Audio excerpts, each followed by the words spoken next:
really important to put to bed that terrible away form in the Champions League in recent games. Star boy Bukayo Saka did play his part today, scored a goal, didn't he? We're going to hear from him now. He's with Becky Ives. You made Sporting look positively average at times tonight. How did you manage to do that? Well, we spoke about it before the game. We know they haven't lost here this season and they've been a top team, but you know, we believe in ourselves. We just have to be us and go with confidence, and today we did that. Everyone was top. Anyone could have got this, and yeah, I'm really proud of all the boys today. Was that a bit of a pressure penalty just at that moment in the game? How important was it that you buried that? It was important, yeah, but I didn't really feel the pressure. I was confident, so yeah. What's it like for you having Martin Odegaard back? Because that link-up play down the right-hand side, does he enable your game? Yeah, he's an unbelievable player, and the day he returned, there was a big smile on my face, and you can see the chemistry we have, how much I enjoy playing with him. So I'm happy he's back, and I hope he stays fit for the rest of the season. Absolutely, and look, Arsenal back in the Champions League, back with a win. Does this feel where Arsenal should be? Yeah, this is where we belong, so we've showed the level we can play at, and we need to continue like this. Bukayo, thank you so much. Thank you, cheers. Yeah, it's back where they belong, as Bukayo Saka says. And do you know what? On that away record, Arsenal hadn't won away in the Champions League in their last 5 games. They hadn't scored away in the Champions League in their last 4. This was huge. This equalled their biggest ever away win in the Champions League, which was 5-1 against Inter back in 2003. Are we now seeing, as we heard from Bukayo Saka, an Arsenal side that does belong in this competition, that is as good as some of the old Arsenal sides that we've seen previously? Well, they're building, aren't they? And they're certainly building their reputation. I just feel that at the moment, I mean, we talked to Saka there, talked about belief, and there were occasions this season when you thought, OK, the world was against them a little bit. They kept that belief. And I think Odegaard is a player that's come in and really opened up that creative channel for Saka, and those two in tandem are as good as anything in Europe on that right-hand side of that pitch. They really are that good. So long may that continue. It's one performance, one result, and they've got to take that forward now for the rest of this to try to qualify for the next stages of the Champions League. And as Rio said, it's going to be 7 or 8 games now where they're going to have to win on the bounce to put Liverpool under any kind of pressure in the Premier League. They're the rules. That's what happens. It's a tough league they're in. They have to keep winning, but tonight will be a tremendous boost for their confidence. We've talking about, and rightly so, about how much this team missed Odegaard. But let's not undercut or undervalue the importance of Bukayo Saka. Yeah. Because he had the armband at the end of the game there. He could be Arsenal captain without a shadow of a doubt. He doesn't need the armband. He's a leader in this team already. He leads them with his ability to take the ball all the time. Under pressure or no pressure, he wants the ball and wants to make something happen. His goals return, his goals and assists, consistency is through the roof. And he's someone, again, who England are going to really have to rely upon in years to come. But here at Arsenal, he's just like the whole place is built for him. He has carried the club for a number of years, by the way.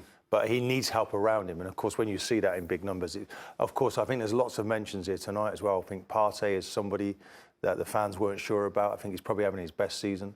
Timber was away last year with the injury. He looked really secure on that right-hand side. The two centre-backs. Ben White come back in the team if he's fit, with the way Timber's playing? Well, it's interesting. He's had surgery on his knee. There's competition for places. I think they're all going to be needed anyway at some point. There's so many games, isn't there, to get through. But it's now shaping up the squad. It's still work to do, though, because Liverpool, what are they, 8, 9 points ahead of Arsenal? Yeah. So in the Premier League, you turn your attention to that this weekend, playing against West Ham, who somehow beat Newcastle away from home, which now is not an easy thing to do. So there's never an easy game for them, but they've got to just keep in that mode.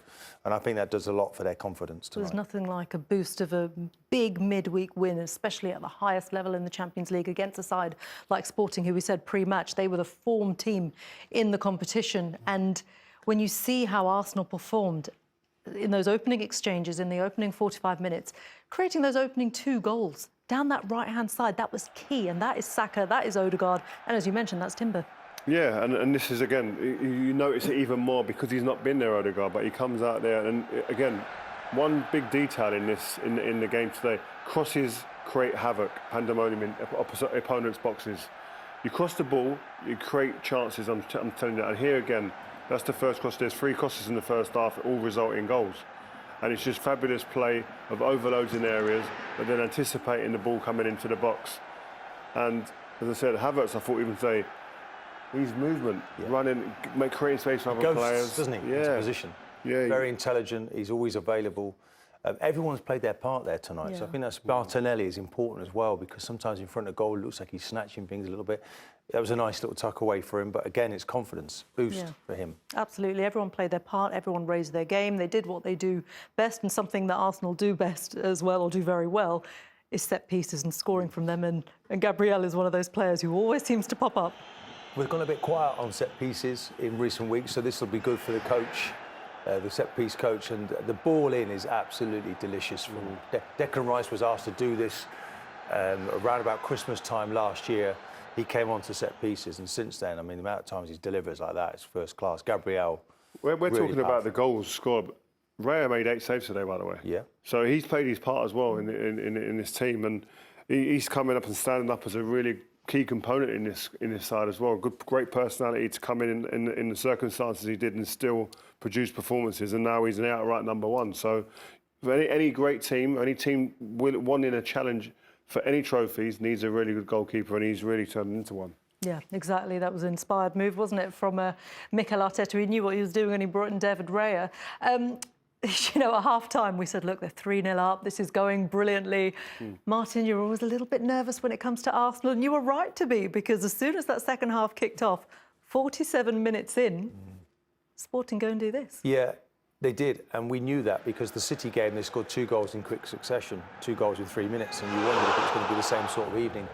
Calafiori there gets done a little bit, early movement to the near post, he can't get there. There's 1 or 2 players not reacting quick enough. And then you thought, hold on, is this going to be, look, let's get back into position. You were on your knees at this moment, under this table, under this desk. I had every confidence. We needed studio cam, didn't we? Putting you back on your chair. I realised there was a lot of, let's say, not Arsenal fans in the studio when that went in. A lot of cheers around me. But Arsenal overcame that, and in the end, they were completely dominant. You know, there was never any scares after that. Yeah, and that's it. They were absolutely dominant. I mean, let's take a look at the penalty incident now. That one came shortly after. I suppose there's no arguments here, Rio. No, there wasn't. But again, comes from that right-hand side, coming inside the pitch. Odegaard at the centre of everything. And I couldn't believe the reaction of the Sporting players here. They couldn't believe the penalty was given. When you see it there in slow motion, Well, 2 of them involved. He kicks only the calf of Odegaard, and this guy steps up. No doubts Pressure at all. pen. Yeah, no doubts. Side netting, look, no keeper's getting that. Yeah, absolutely. And then they made sure of it, as if it wasn't already, with Leandro Trossard coming off the bench. Yeah, I mean, that's a really good shot there as well. 2 substitutes involved. And Trossard just staying on side. Times it nicely. I mean, look, really smacks that hard, and then he just tucks it away. So good for the squad players coming on. Keeps that spirit going, everybody playing their part now. They're going to be needed between now and the end of the season. A lot of work to do. Sporting, by the way, Amorim, gone, then gets smashed 5-1 like that. Wow. Imagine the newspapers back over there in Portugal. We're going crazy. Yeah. Well, this is the interesting part, because we talked about the foundations being laid by Ruben Amorim, and actually João Pereira maybe not having to tinker too much. But today, what they saw was a lesson by Arsenal. Yeah, Arsenal really did their homework, though, in the way that they played the game, the tactics, the overloads they created in midfield. They couldn't really engage. They never really got tight enough to Arsenal, and took every opportunity that came their way. So, no, you'd expect them now to bounce back, but nonetheless, without their manager, there's 1 or 2 players in there feeling a bit wounded after that performance tonight. So, you know, it's going to be a tricky evening for them to deal with this. Yeah, do you know what? We talked pre-match about Victor Gyökeres, how to keep him quiet. He's the man who is on everyone's lips, is the player, you know, every season it seems that there's a big number 9 who's coming up and who's going to have him. Arsenal did a job on him today, didn't they? Yeah, but we mentioned before the game and showed his strengths, but his strengths, we spoke about, played into the strengths of the 2 centre-halves he was up against. And that's what he would find in the Premier League week in, week out. 2 big, strong, quick centre-halves majority of the time. And can he deal with them? It wasn't until Gabriel went off that he actually got a bit of joy against Kivor, because a player who's not as quick and not as strong. But these 2 centre-halves are 2 of the best as a partnership, and they didn't give him an ounce the whole game that they were on the pitch together. They're there. This is where he's been crucifying teams in those areas, running the channels. These guys look supremely comfortable and confident doing that. And so Have I seen enough to say that I think he can come to the Premier League and be a success? I'm not saying he wouldn't, but I'd say you'd need to see more than what we saw today, definitely. Yeah, I totally agree. But I think, credit to the Arsenal boys. They rose to the challenge, and they are quick, strong, mobile, and they dealt with pretty well everything that he put his way. Kiwior came on, had a little bit of an issue. You can see that. But he wasn't able to bully them. And even with this shot here, a bit wild, maybe trying too hard. They didn't necessarily give him an awful lot of the ball. There again, he's shooting really early because he doesn't fancy it, does he? Taking on Gabriel. So I think they showed their quality tonight. But your confidence is shot by that point, isn't it? Because you're not able to do what you do best as a striker. With someone who scored the amount of goals he scored this year, you can't lose confidence. 33 in 25 appearances. Yeah, you can't lose confidence after 45 minutes. So it's just that sometimes when you're up against somebody, you go, you know what, I actually don't feel that my powers, my superpowers, are stronger than theirs. And then that does sap confidence a little bit. But you would have thought that, listen, that's when you have to find other ways. You can't be one-dimensional if you're going to come and be a top player, top number 9. There has to be different. Harry Kane, Lewandowski just got 100 goals in the Champions League. They find different ways to score goals. And he'll have to do that at the top level to be considered one of the top players. But he's got time still. He's got time, hasn't he? Well, Arsenal took advantage of all of their time today. Pre-match, Mikel Arteta told us that he just wanted his Mikel Arteta. He masterminded that. 3 goals at the weekend in the Premier League against Nottingham Forest. 5 tonight against the mighty Sporting. Let's hear from the Arsenal boss. Arteta speaking to Becky. Well, Mikel, let's start because there were questions about the away form coming into this game, and you've answered it with Arsenal's biggest ever away win. Well, it equals the biggest ever away win in Champions League / European Cup history. What's your response to that? Very happy, obviously. It's a big result against a big opponent. I think they haven't lost a game here in 18 months. And we wanted to make a statement, I felt really good energy, really good belief before the match. You have to put it into practice. I think the first half was exceptional. It gave us the platform to win the game, and a really positive and important win for us. As you said, dominant in that first half. Were you actually surprised by how much space that you had? Well, you have to create that space. You have to earn it, and normally they don't give you that space. But I think we're really clever, really intelligent, really efficient the way we attack them, and that's the way we put our advantage forward. Look, it's probably normal away from home in a Champions League game. At some point, you're going to come under pressure. You conceded, but were you pleased with how you dealt with that? And does that show growth? Yeah, because you could sense that the atmosphere was changing. The last thing that you want to do is concede in the first minute, give them any belief. We didn't manage to do that.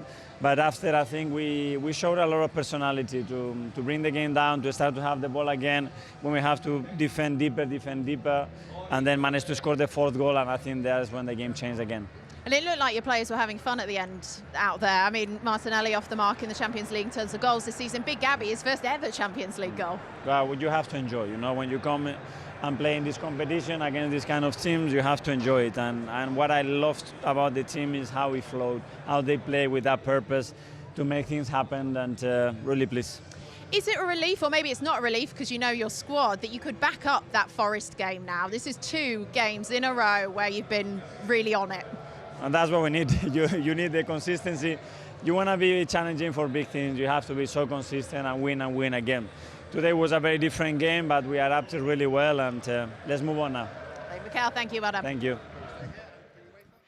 Really, a nice interview there with Mikel Arteta, actually. He used some interesting phrases, talking about how efficient they were, how he loves it when his players play with purpose. And this is something that, this obviously has to come from the top, but they've been through a really sticky period. So to be able to put back-to-back wins and back-to-back big wins together really is that statement that they were looking for.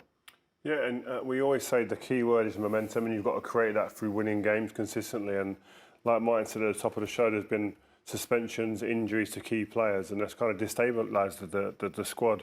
Now these guys are back, you're seeing a true reflection of what the quality they have in this squad, and these players, and what they can produce. Now they have to produce on a consistent basis over a good period of time to get themselves back into the title race. But that first 45, if you're analysing that in isolation, that's the best I've seen Arsenal for a long time, that first 45 minutes. They were great in all areas, defensively, controlling without and with the ball. And then capitalising and being decisive with goals at key moments. And you could see Mikel Arteta there. He was shining the pearly whites there, giving us a good glimpse. We don't see them that often, we don't see do we? them often, so it was nice to see that he seemed quite happy and proud of his team. Yeah. He's rightfully proud of his team, and he also then is at great pains to say, look, let's move on. Let's go to the next game. That's the life now of a top-level player. If you want to try and win something, it's to West Ham you go. You know, there's been a lot of away games that they've been involved in, so it's been quite tricky. I think currently they're involved with, you know, I think 7 games. Of the 7 games they're involved in at the moment, only one of them has been at home. So that gives you an idea. And I think they've had to show a lot of character, personality, but the next one's the most important one. Got to keep doing it. If that's what you've got to do, that's the standard that they've set now tonight. You've seen it. I saw it at the game at the weekend. It was an honour for me to be at the match, to see the performance. They were different class against Nottingham Forest. They brought that to the table again tonight. The manager had his finger on the pulse. He knew.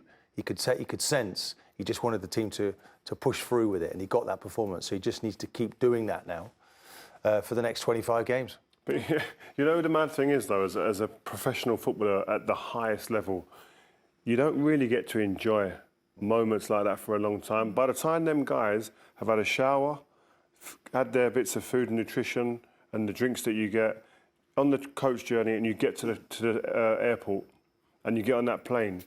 But by the time you're on the plane, you're settled and you take off, and then definitely by the time you land, you're thinking about the next game. Sad, isn't it, really? It's sad, you know, but that's the life of a footballer. Yeah. The ones that hang on to results and performances like this for longer than that type of period, for too long, and then one day you lose focus and you probably don't have your eyes on the next prize. You've got to keep wanting more. And you've got to keep striving for perfection. And until that trophy or something's in the cabinet, you know, and even when it is, it doesn't change you. You just still want more again, to deny other people from doing it, or to motivate a group, and always welcoming other people to the club, and you want them to experience in it. This group hasn't really had any success, but it still keeps coming back, and they're on the edge of it. Yeah. Let's see what can happen, because Man City now, we saw that they drew again tonight. Is the stranglehold from City, starting to disappear? I pretty well think they'll come back. To be honest, we keep saying it. Liverpool now setting their benchmark, but the English team's now doing really well again in the Premier League. And it's crazy, because we thought if City do slip up, the first team that came to mind was Arsenal going to be there. And it doesn't look like that at the moment. No. It could change, but Liverpool are now the team in the driver's seat once City have slipped up. And for a team like Arsenal, who have been there waiting, that's a test of character as well. Can you now dust yourself down and go again and have that relentless kind of approach? So we'll see what they're made of now over this course of this next part of the season. And this is it, because Arsenal have been accused of sort of having this sort of mental fragility in recent seasons, but now they're in their second term in the Champions League as well, with big results like that. They did well last season to get as far as they did into the knockout rounds, and then this season it's all about that next platform and building, not just on the pitch, but mentally as well. Yeah, and they've regathered themselves. It's, do you crumble? When things don't go your way, or does that make you into a better man, a better personality, and a better character? And we're seeing the character tonight. They managed this game here tonight beautifully, and every single one of them stood up on the night. Yeah, they absolutely did. OK, let's hear from one man who did stand up tonight. He got a goal as well. Kai Havertz is with Becky. Kai, was that just a great team effort out there tonight? Yeah, for sure. I think everyone was involved. The way we played, the way we competed today was very good, and I think we're very happy. Were you surprised in the first half? Were you expecting more of a competitive first half than perhaps what you got? Because you had a lot of space out there to kind of do what you wanted. I mean, I think it was because we played very well. We always found the space, the free men, and had lots of solutions. And yeah, I think we did very well. Second half, we suffered a bit the first 50 minutes, but then turned it around, and I think that's why we won today. Look, you got the second goal of the night, but that's your 100th club goal, period. You're 8th for Arsenal. Bit of a milestone for you there? I didn't even know. I just got some messages on my phone, so yeah, I'm happy about it and hope to score some more now. How do you think this Arsenal team are growing in the Champions League this season compared to last? Yeah, we won. I mean, after last season's loss against Munich, we wanted to do better, especially games away from home. Today, yeah, we wanted to turn it around, show also that we can win games away from home, and I think we did exceptional today. And